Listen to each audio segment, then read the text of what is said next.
Thanks for joining us. This is Pat and Heidi from Rain Country Homestead. God is good All the time. And so today we wanted to talk about hoarding. Is it a bad thing? Is there a difference between prepping and hoarding? Is there a difference between hoarding and homesteading?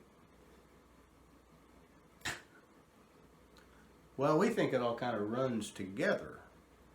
Well, we should probably start by just reading the definitions so we can kind of get an idea where we're heading with this. I'm a hoarder. I'm a hoarder. Do we need to go to Hoarders Anonymous? We do. All right, so let me get on to the actual definitions of hoarding, because in our modern society, just like with the term prepping or preparing, rude, Cuckoo, cuckoo, cuckoo, cuckoo, cuckoo, cuckoo, cuckoo. we just had to get that clock going. Okay, just as with terms like prepping or preppers or preparedness, these terms have been given kind of an ugly name because of certain shows that make people look crazy because of what they do. You're weird. And yes, there is a form of hoarding that goes above and beyond that can really be a serious problem. However, let's go back to what hoarding used to mean and what it should still mean. So just looking at the basic dictionary definitions of hoarding. So first is a noun, a supply or accumulation that is hidden or carefully guarded for preservation and future uses, etc. Example, a vast hoard of silver. Okay, as in a verb, to accumulate for preservation, future use, etc. in a hidden or carefully guarded place. To hoard food during a shortage. All right, and then another form of the verb, to accumulate money, food, or the like in a hidden or carefully guarded place for preservation, future use, etc.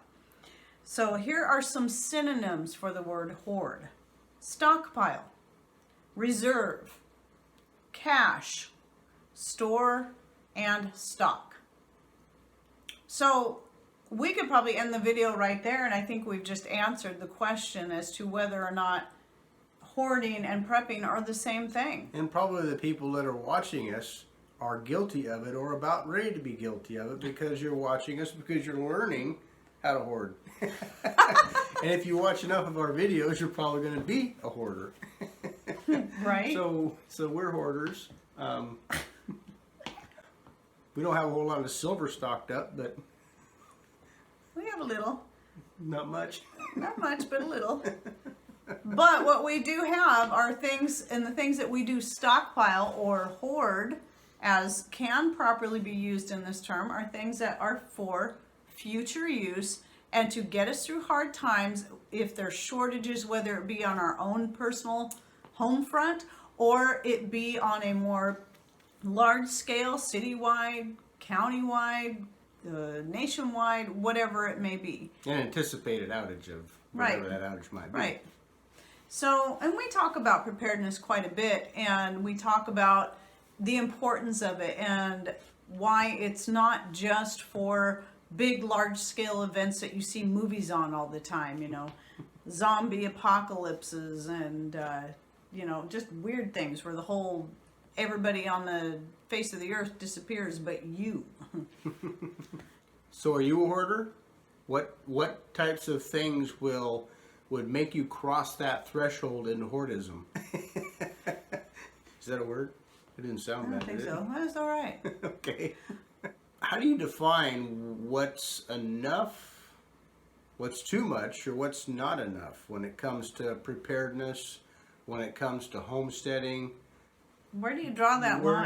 Where do you make that division between, well, okay, we're already crazy, but what makes you cross that line into making people who are homesteaders or preppers think, wow, they really are over the deep end? So what defines crazy and what defines normal when it comes to prepping and when it comes to homesteading? Or a lot of you guys that live the farther away from town that you live, the more appreciation you have towards having materials, having food, having ways to prepare and preserve food. But what's the limit? You know, if you live in town, if you live in an apartment, I mean, shoot, the store's just right down the road. Is it necessary to put 2 cans of corn in the pantry, or is it just absolutely crazy to buy a case of them at a time? Well, we're here to tell you, in our opinion, we like to think practically. And what do I mean by that? Does that mean, okay, get online and go to a auction site and say, gosh, well, I don't have 1,000 thimbles to have on hand just in case I need them, or go and buy, 50,000 pounds of 16-penny nails? What's enough? What's practical? You have to ask your question. Well, number one, do I have room for it? Number two, how practical and how much am I going to use this? Is this an item that I use constantly? Is this a renewable item that I need to replenish in time? If it is, well, 1 or 2 thimbles might be something to have on hand. But is a thimble really necessary? Do you even know what a thimble is? If you don't know what a thimble is, it might not be important to you. But there might come a time when you're going to need to do a lot of sewing, and a thimble By is hand. going to save your finger. Yep. You know what I'm saying? Even Mr. Ray knows what a thimble is, but I've sewn a little bit in my past, and I've grown up in a family that sews, and my wife sews. But at any rate, things like shoes, clothes, especially food that you can store and rotate. Don't buy it, stick it in a corner, and let it rot. Blankets, when's enough? Right. You can get too much of this stuff where it starts to go bad or go rancid or go rotten, or the moths will eat it up, or how many hillbilly piles? Heidi calls my hillbilly piles. I got wood piled up around the house out here, or not around the house, but around the property. And eventually, if I don't use it, it goes bad. It ends up in the fireplace. So, No, at least it heats the house. right, but it's one of those things. Well, that didn't cost me any money to store it or whatever. It's not too awful bad in the way, but if it gets in the way, either use it or get rid of it. I'm dealing with that in my shop right now. I mean, I've got tools out there I don't use, but okay, I've got more than 1 planer. So I've got 3 planers, and all of them I got spectacular deals on. Well, the first planer that I bought new, but the other 2 that I bought used.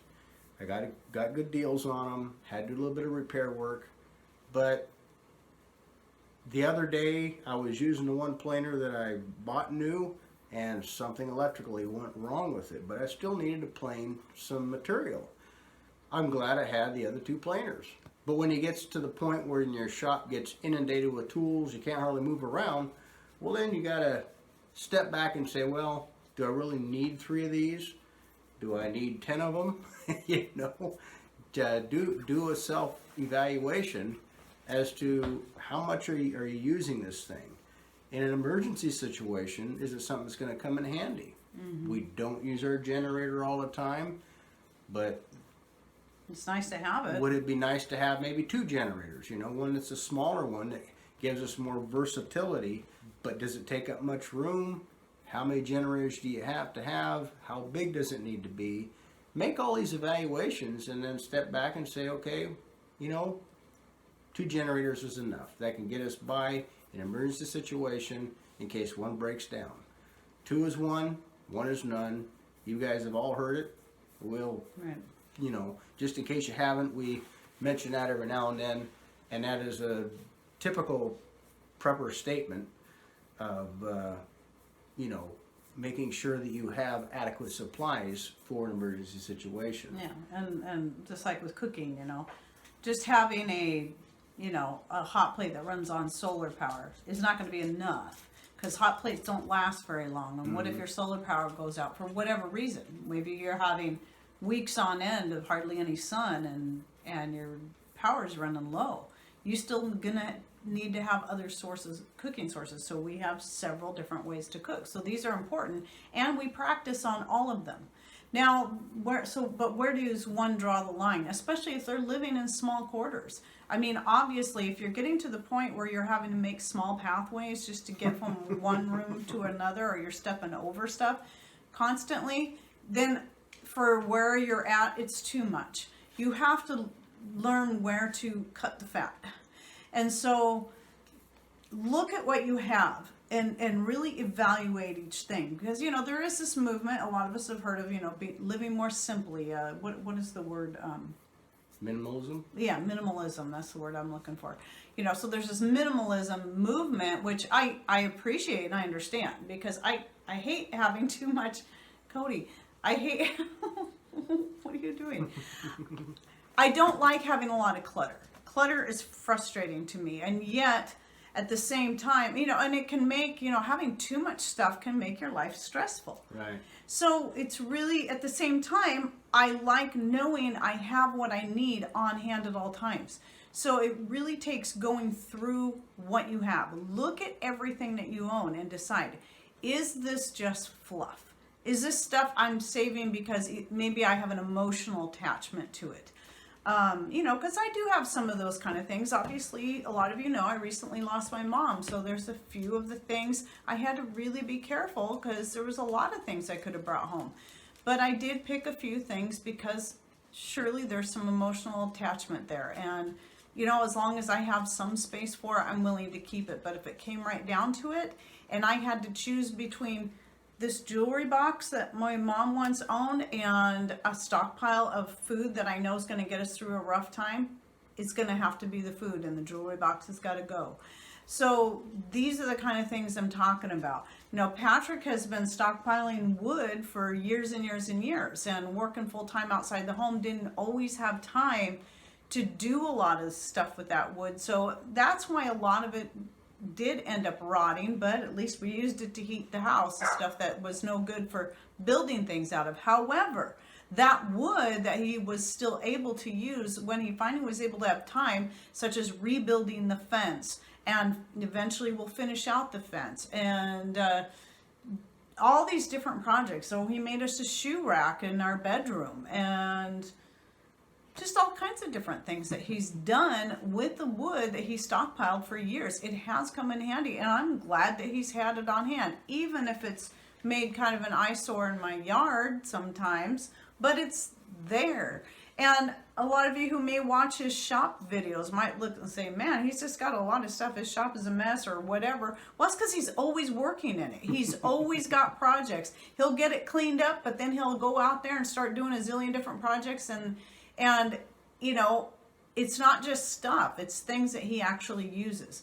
And for me, probably my biggest area is fabric, because fabric of all sizes, you know, scrap pieces of fabric from making the skirts or the aprons or whatever it is I'm making, those get used for other things.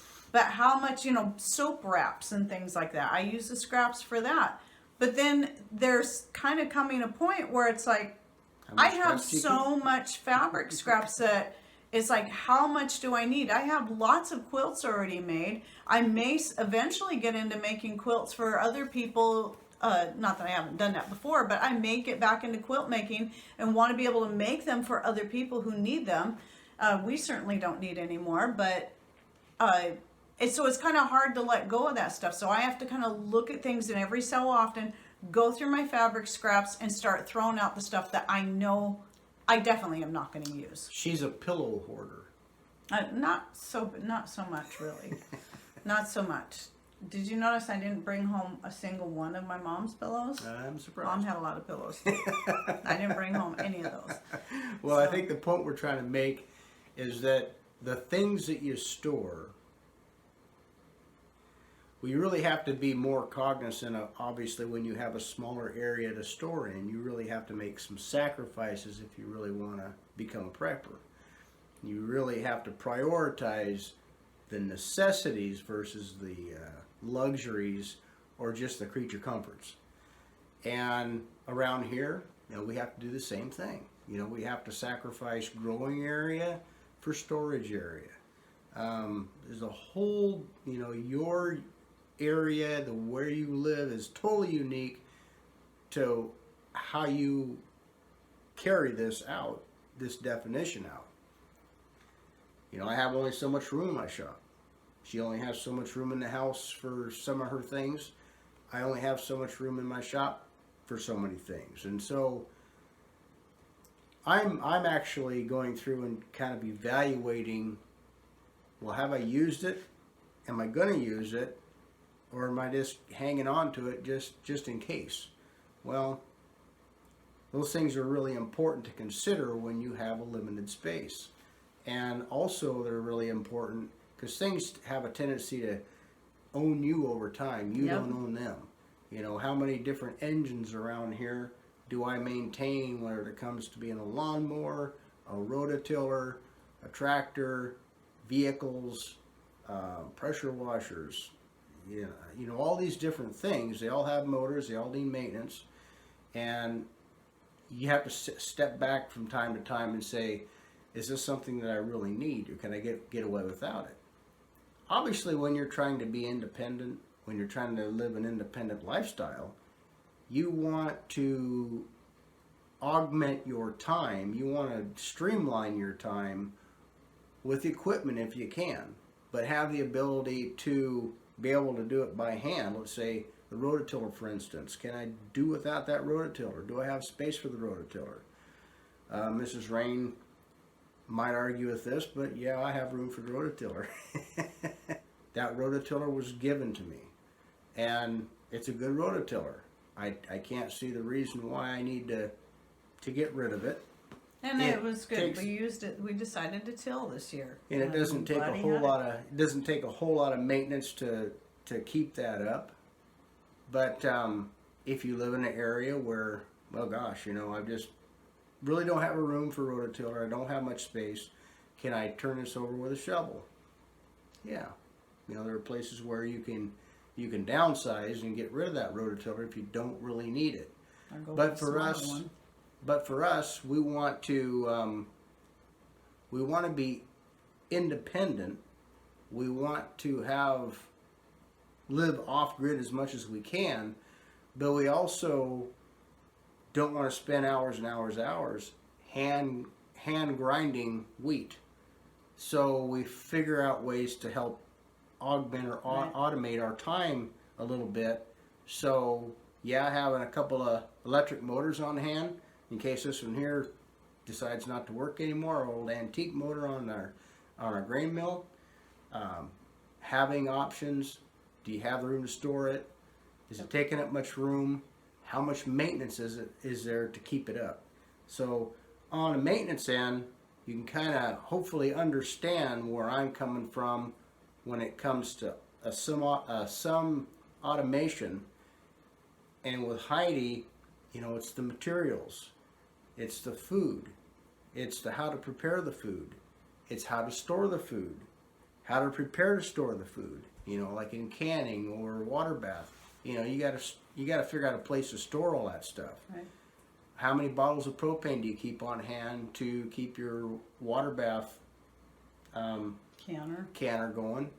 And pressure canner. Right. Yeah. How many different ways can you can? You can can over an open fire. So you have to have firewood and different things. How much firewood can you store? In my opinion, I don't think you can store too much, but if you're stumbling across it and having to traverse mountains of firewood, well then maybe you need to rethink that a little bit, But I mean, really, the thing is this: we could go on and on and on about what you store and what you hoard, and the whole idea is of this video was to look past the negative connotation of the word hoarding. It's not. It never was in its beginning was supposed to be a bad word like it's become now. But it's like with anything can become bad or become, it can own you. or, you know, cause other things in your life to be an issue. And so it's learning again, where do you draw the line? Okay, so me, I love old antique things. I mean, here's another example, because we're sitting right in front of a couple of antique items. And so I'm not going to collect something antique just because it's antique if I'm never going to use it, never have a use for it, unless it's small and it's not going to take up a lot of space. So this behind me was a dual thing, because it could become part of my antique collection, and yet I made sure that when we bought this ringer and when we bought this agitator for doing off-grid laundry, that these were things that also weren't so in such bad shape that they couldn't be usable. And I have used this. This isn't functional things. Functional. This isn't something that I use often, but I do practice on it on occasion. And yes, someday I'll do a video showing how I do it, but I do have videos, you know, showing the whole setup. But the thing is, this is here if my washing machine, which runs off solar power most of the year, if it ever just gives up the ghost, or maybe, and I don't have any other source of washing clothes, I have this as a backup. So it's a dual purpose kind of thing. It's part of my decor, and yet it's also something I can use, just like my spinning wheel. So collections are not bad things, but you know, if there are things that you just really prize, or my book collection, my antique book collection. Again, when I collect the books, I look at things that I know are going to be useful in time, that have good, useful information, or will be good readers for young kids down the road. So evaluate everything you have to figure out where can you kind of find a way to mesh the whole idea of hoarding and minimalism together, where they can complement each other. They're not in conflict. They're not in conflict with each other. Like, let's take, for instance, the washing machine. She talked about the hand washing versus the machine washing. Well, obviously the machine washing, you throw some clothes in there, you throw a little bit of detergent in there, you turn the thing on, you walk away from it. Yep. Well, at this particular point in the juncture, I don't know if you guys know how long it takes to run a YouTube channel, but this is pretty much her full-time gig. And we have to figure out ways to balance the automation with the hands-on approach. Mm-hmm. Obviously, it takes a lot more time to hand wash clothes as opposed to machine wash. Well, we kind of met in the middle. Here's where modern meets independence meets history. And we're using the sun as electricity to run the wash machine, so we can wash clothes that way, so that frees Heidi up for more time. To make skirts and videos. Right. We do the grain mill. I was grinding by hand for quite a while, for a couple of years. Right, yeah. She would do it for exercise, you know. But we had to streamline our time. So Yep. when she first got that mill, and I was thinking, oh yeah, you turn that thing for about 5 minutes and you'll be begging me to put a motor on that thing. So we better get something that's got a pulley, or application for, you know, be able to put a V pulley on there. And that surprised the heck out of me. She used it for a couple of years, but I was happy with it. Right, But when but my she time became more limited, that was when she it got busier and Yep. busier and busier. As our channel grew, you know, we still try to get in there. We still try to comment and pay attention to our viewers. And, you know, you guys are paying attention, you know, you guys are spending time watching our videos. We want to spend time maybe answering a question or two. I mean, that takes a lot of time to do. You got a lot of viewers out there, and we really appreciate you guys coming in and commenting, but we love to read your comments. So we have to trade time for old school ways, actually augmenting old ways with new ways to streamline our time. The grain mill is a perfect example of that. She doesn't mind doing that by hand, but the time that she's there grinding wheat or corn is time that she could be making soap or lip balm or editing a video or shooting a video. Or making another skirt. And so the cycle continues. So that really freed her up. The cool thing is you know, we had a little forethought. We bought the mill that had the pulley on there where we could hook a motor up to it. I got an old-fashioned motor, which was really cool. I think it was like I can't remember. I think it was 1930s vintage motor I put on there. Yeah. Cleaned it up and painted it. On that. And yeah, and then painted it up and stuck it on there, and she uses it, and she can walk away and go do something else while the wheat or the corn is grinding away, and we can plug it into solar power too. Exactly. So we're trying to be realistic in, you know, we're not going to go back to riding a horse or any of that kind of stuff. I mean, some of that stuff this day and age is just impractical for us. If we didn't have a YouTube channel, maybe some of that stuff could be a little bit more of a reality. But it's not about wanting to live like pioneers. It's about trying to be as self-sufficient as possible. Right, There's but a difference. knowing how to do that stuff is really important. Right.